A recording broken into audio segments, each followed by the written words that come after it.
श्री गणेशाय नमः.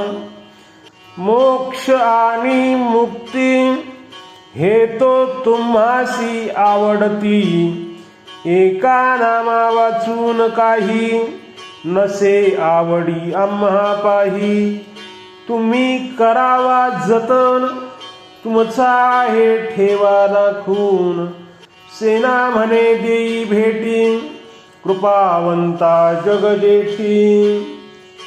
मोक्ष आणि मुक्ती हे तर इतरांना आवडतात, परंतु आम्हाला एका नामस्मरणा वाचून इतर कशाचीही आवड नाही. तुमचे नामस्मरण हा माझा ठेवा आहे, तो जतन करून रक्षण करून ठेवावा. संत सेना महाराज म्हणतात, हे कृपावंता, हे जगजेठी, तू मला एक वेळ भेट दे रे. ओ